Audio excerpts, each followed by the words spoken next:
Halo kawan, Assalamualaikum. Selamat datang kembali di film Adrenalin. Tempatnya film yang berdebarkan. Oke, kali ini kita akan lanjut mengisahkan film yang berjudul The Storm Riders atau Pendekar Awan dan Angin di tahun 1998. Oke deh, nggak pakai lama, miringkan HP kamu, lemparkan kenangan bersama mantan karena film Adrenalin dimulai.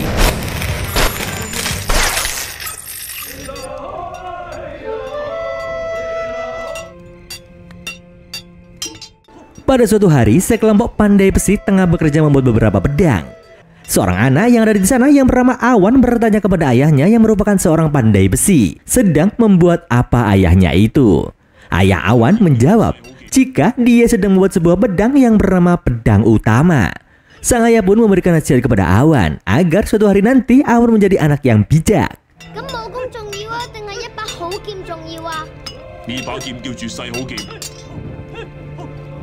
Di tempat lain, terlihat seorang pria dengan julukan Buddha Lumpur datang menemui seorang bernama Conquer. Conquer adalah seorang ketua sebuah klan yang cukup besar pada masa itu. Mereka berdua bertemu untuk membahas masa depan dunia persilatan. Buddha Lumpur mengatakan bahwa Conquer harus menunda pertarungannya dengan saingannya yang bernama Pedang Sain.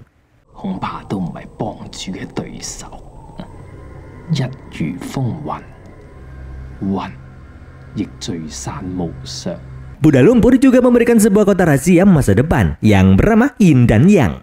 Dia juga meminta Conquer untuk mencari anak yang bernama Awan dan Angin. Setelah mendengar itu, Conquer langsung memerintahkan anak buahnya untuk mencari dua orang anak kecil tersebut. Setelah itu, Buddha Lumpur menjelaskan jika Conquer dapat membukanya Yin dan Yang, maka dia akan bisa mengetahui masa depannya. Namun, jika Conquer membuka kota itu dengan kombinasi yang salah dan menggunakan kekerasan, maka kota tersebut akan meledak. Singkat cerita, berita tersebut sampai di sebuah tempat pembuatan pedang, di mana ciri-ciri pengumuman itu sama dengan anak yang bernama Awan.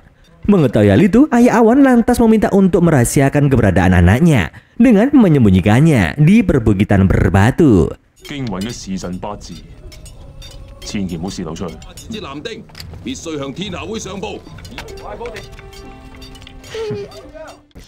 Di lain tempat, seorang pria dan anak bernama Angin sedang menuju ke suatu tempat. Angin sempat menanyakan keberadaan ibunya yang telah lama hilang. Sang ayah pun teringat masa lalu di saat dia bertarung melawan Conquer di sebuah hutan bambu. Pria yang dijuluki Pangeran Bisikan Awan itu melawan Conquer dengan hanya menggunakan sebilah bambu. Pertarungan sengit pun terjadi dengan saling serang antara mereka. Setelah bertarung cukup lama, Conquer berhasil mengalahkan Pangeran Bisikan Angin. Conquer pun memberikan kesempatan dan menantang Pangeran Bisikan Angin untuk kemudian bertarung secara serius menggunakan pedang.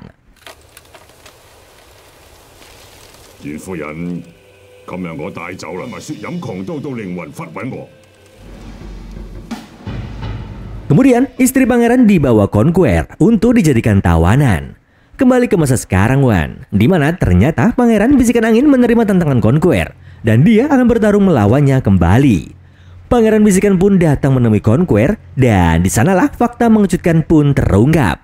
Sang istri ternyata bukan menjadi tawanan, melainkan atas kemauannya sendiri. Dia menjadi budak pemuas nafsu Conquer. Mengetahui kebenaran itu, Pangeran Bisikan pun menjadi murka dan pertarungan di antara mereka pun terjadi. Di saat mereka berdua sedang bertarung, istri pangeran merasa sangat bersalah dan dia pun pergi. Sementara itu, pertarungan antara Pangeran Bisikan dan Conquer masih terus berlanjut. Dan karena merasa kesalahannya tak bisa ditebus, istri pangeran akhirnya memutuskan untuk mengakhiri hidupnya. Hal itu membuat Pangeran Bisikan lengah dan Conquer akhirnya berhasil kembali untuk mengalahkannya. Di tempat lain, anak buah Conquer sedang membantu semua penduduk pandai besi untuk mencari keberadaan pedang utama. Ayah dari Awan yang tak mau memberikan pedang itu dihabisi tepat di depan mata Awan. Setelah itu, Awan pun dibawa untuk dipertemukan dengan Conquer.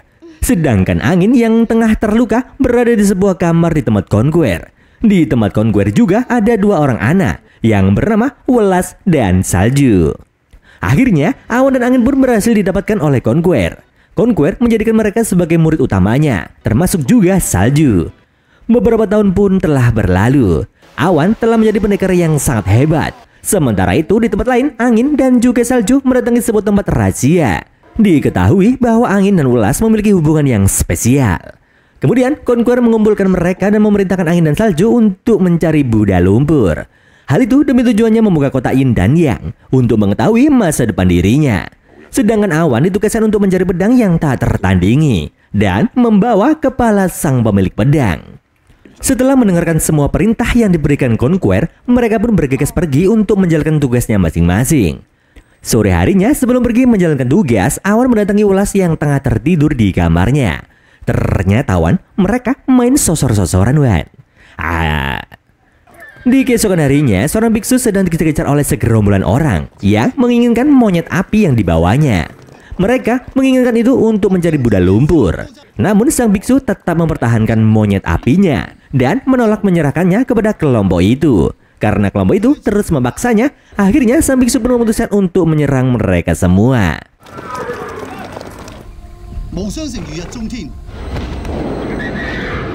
Di saat sang biksu tengah melakukan serangan, tiba-tiba datanglah angin dan salju ke tempat tersebut. Angin juga menginginkan monyet itu dan meminta sang biksu untuk meminjamkan kepadanya. Angin dan salju lalu membantu sang biksu menyerang kelompok yang menginginkan monyet api tersebut.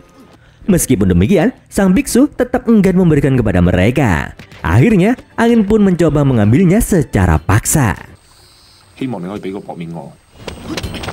Angin berhasil melumpuhkan sang biksu. Namun sayangnya, monyet api berhasil dibawa oleh kelompok tadi.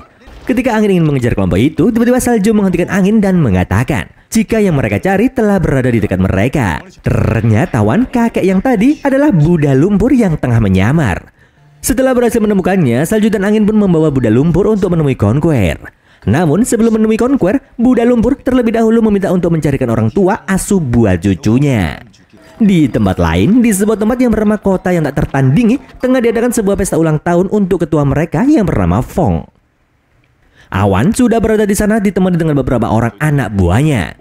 Tujuan mereka ke sana adalah untuk mengambil pedang tak tertandingi dan membawa kepala Fong ke hadapan Conqueror. Pada saat malam tiba, Awan pun mulai menjalankan aksinya tanpa memakan banyak waktu. Awan pun berhasil menjalankan tugasnya, yaitu mengambil pedang yang tak tertandingi dan membawa kepala Fong sang pemilik pedang. Tak hanya itu saja, dia juga menghabisi semua orang yang ada di sana. Di keesokan paginya, anak Fong yang baru saja kembali terkejut melihat pemandangan yang mengerikan di kotanya itu. Di waktu yang sama, sang biksu datang ke sana dan mengatakan jika ada klan selain Conqueror yang mampu melakukan hal itu.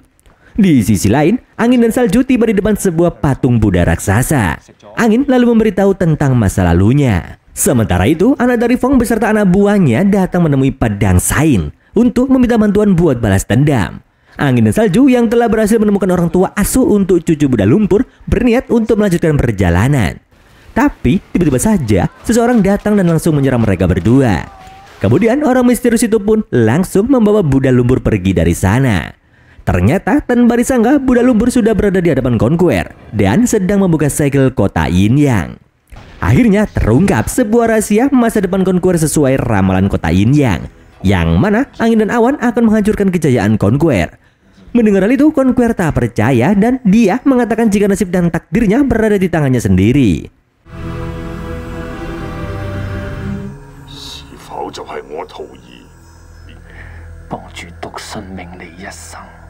Keesokan harinya, Awan menyerahkan pedang tak tertandingi kepada Conqueror. Conqueror merasa sangat senang karena dia telah memiliki dua pedang yang sangat dia impikan. Kemudian Welas datang menagih janji kepada Awan. Dan seperti yang terlihat, Welas, angin, dan Awan terlibat cinta segitiga. Kemudian anak buah Conqueror yang bernama Kasim Cao Cao memberitahu jika angin dan salju telah kembali. Mereka berdua yang merasa misinya telah gagal meminta maaf kepada Conqueror. Namun Conqueror tidak begitu mempermasalahkan hal itu, karena sebenarnya dialah orang yang telah membuat misi mereka gagal.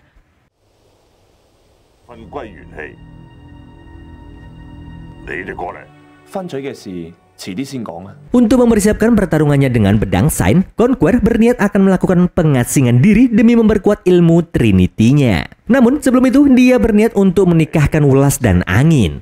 Angin dan Welas yang mendengar hal itu terlihat sangat gembira. Conqueror pun meminta Angin untuk tidak menolak permintaannya.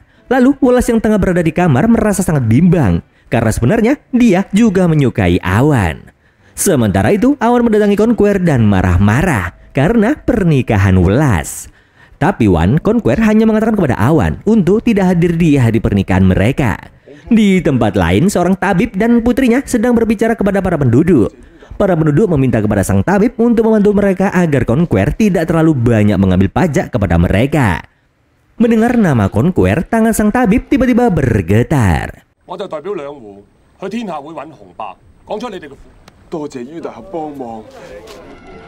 Sang tabib pun akhirnya punya rencana untuk segera menemui Conquer. Tapi sebelum itu, sang tabib merasa ada sesuatu yang salah dengan tangannya.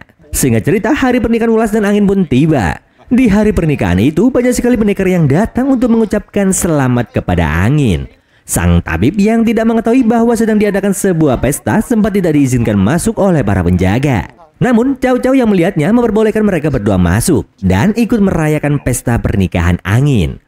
Di saat upacara pernikahan akan segera dimulai, anak Fong datang bersama dengan sang biksu untuk menuntut balas kepada Conquer. Mendengar keributan itu, Conquer keluar bersama Angin dari sana. Dia berkata akan menyelesaikan masalah tersebut setelah dia selesai melakukan upacara pernikahan ini. Mendengar hal itu, anak Fong pun mengakui jika dia tak dapat berbuat banyak. Dan dia pun memberikan sebuah pesan pertarungan dari pedang Sain untuk Conquer. Mendengar hal itu, Conquer pun merasa senang karena dia telah menunggu pertarungan itu. Dan tibalah saat dimana pernikahan antara Angin dan Wolas. Angin menyambut kedatangan Wolas yang terlihat sangat cantik. Laluan, saat mereka akan berlutut di hadapan Conquer, tiba-tiba Awan datang dan membawa Wolas pergi dari sana. Awan menghancurkan pesta pernikahan itu dan menghajar semua orang yang ada di sana.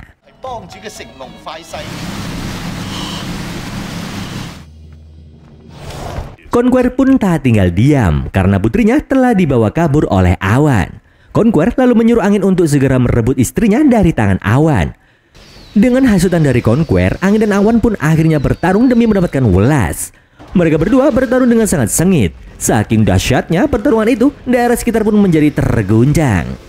Di saat mereka sedang bertarung, tiba-tiba Conquer bersiap untuk menghabisi mereka berdua. Wolas yang melihat hal itu berusaha menghalangi serangan ayahnya tersebut. Dan akhirnya, Wolas lah yang terkena serangan dari Conquer. Wolas terluka sangat parah. Dan dia pun tewas di tangan ayahnya sendiri. Pertarungan antara Angin dan Awan pun akhirnya terhenti. Conquer pun menangis terseduh-seduh menyesali perbuatannya. Jasad Wolas kemudian dibawa oleh Awan. Awan membawanya ke sebuah kuil. Dan dia bermaksud untuk mengambil mutiara es yang ada di sana. Namun hal itu tidak mudah karena sang pemilik menolak memberikannya. Dikarenakan Wan, mutiara es itu digunakan untuk mengawetkan jasad ayahnya. Karena Awan terus memaksa, perkelahian pun terjadi. Meskipun hanya seorang diri, Awan mampu mengalahkan mereka semua. Lalu dia pun langsung mengambil mutiara es untuk mengawetkan jasad Wolas. Sementara itu, Angin yang sangat bersedih atas meninggalnya Wolas, begitu juga dengan Awan. Dia membawa jasad Wolas ke sebuah tempat yang jauh dan menempatkannya dengan sangat baik. Namun Conquer tiba-tiba datang dan terjadilah pertarungan antara mereka. Awan saat ini masih bukan tandingan dari Conquer. Dalam pertarungan itu, Awan kalah telak. Dan dia harus rela kehilangan lengan kirinya agar dia bisa kabur dari sana. Awan pun jatuh pingsan di sebuah tepian sungai. Beruntungnya dia ditolong oleh seorang tabib dan anak perempuannya. Awan yang tengah terluka cukup parah terbayang-bayang akan masa lalu yang pernah dia alami.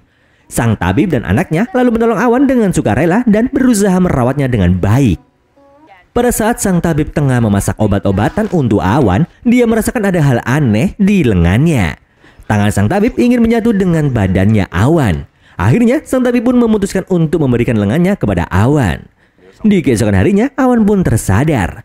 Putri sang tabib memberitahu kepada Awan jika tangan yang menempel di tubuhnya sekarang adalah tangan ayahnya. Di tempat lain, Angin yang masih merasa frustasi diperintahkan oleh Conquer untuk pergi ke suatu tempat untuk menjalankan sebuah misi. Awan pun yang masih dalam keadaan bersedih merenung di pinggiran danau. Pada saat dia meluapkan kesedihan dan amarahnya, betapa terkejutnya Awan melihat tangannya yang mengeluarkan tenaga dahsyat. Di tempat lain, Angin bersama anak buah Conquer pergi ke sebuah gua untuk mengambil buah bodi darah. Perjalanan yang cukup panjang pun mereka lalui. Sebelum masuk ke dalam gua, salah satu anak buahnya memberikan minuman kepada Angin. Mereka pun masuk ke gua itu. Dan di sana, Angin menemukan pedang milik ayahnya. Namun tanpa disangka, angin ternyata telah diracuni oleh mereka atas perintah dari Conquer. Pada saat mereka akan membunuh angin yang sudah tak berdaya, tiba-tiba sosok misterius penjaga gua muncul dan langsung menyerang mereka.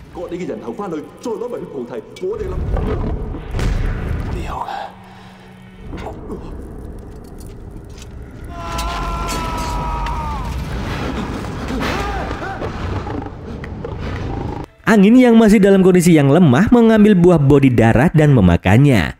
Hal itu membuat angin mendapatkan kekuatan dan dapat sembuh dengan seketika. Dengan pedang salju di tangannya, terjadilah pertarungan antara angin dan hewan mitologi penjaga gua yaitu kilin api.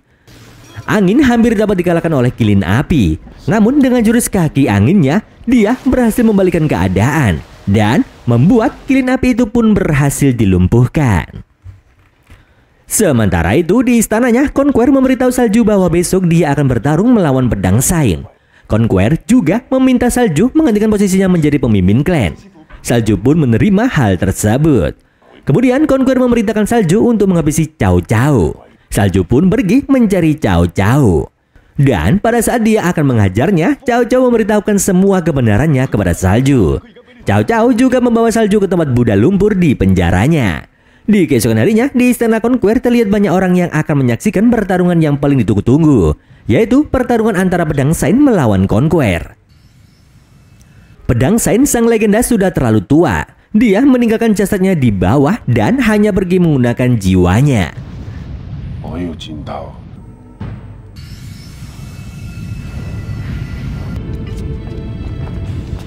Sementara itu, angin sedang berbincang dengan Buddha lumpur. Buddha pun akhirnya membeberkan semua kebenaran yang lama tersimpan kepada angin. Di sisi lain, pertarungan yang paling dinanti-nanti pun segera terjadi. Conquer dengan sombongnya mengatakan jika dia pasti menang melawan pedang Sain. Di luar istana, Awan datang bersama sang putri tabib untuk menghajar Conquer juga. Secara tak sengaja, Awan dan gadis itu bertemu dengan jasad pedang Sain yang berdiri di tengah-tengah tangga. Sementara di dalam istana, pedang Sain memulai serangannya dan membuat semua orang di sana terdiam terpana. Bahkan Wan, Conquer sekalipun tak bisa menggerakkan tubuhnya. Pada saat pedang Sain akan membunuh Conquer, anak sang tabib yang tak tahu apapun menyentuh jasad pedang Sain, sehingga membuat pedang Sain pun lenyap. Awan lalu segera masuk ke dalam istana dan menyuruh gadis itu untuk tetap berada di luar. Anak ketua Feng kemudian berusaha untuk menyerang Conquer, namun dia bukanlah tandingannya. Saat di depan pintu masuk, angin memberikan buah bodi darah kepada Awan untuk memperkuat tubuhnya. Sedangkan di dalam, Salju yang telah mengetahui semua kebenarannya datang menemui Conquer. Dia pun memutuskan untuk keluar dari klan. Namun Conquer tak begitu saja melepaskannya, dan dia langsung menghabisi Salju. Di waktu yang sama, angin dan awan pun datang dan akhirnya terjadilah pertarungan antara angin dan awan melawan Conquer.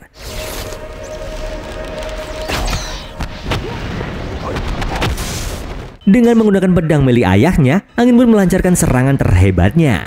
Pertarungan sengit pun terjadi di antara mereka bertiga. Namun, Conquer mampu membuat mereka kewalahan. Dan dengan kekuatan yang dia miliki, Conquer mampu membuat angin dan awan tak berdaya. Angin dan awan pun babak belur menerima serangan yang dilancarkan oleh Conquer.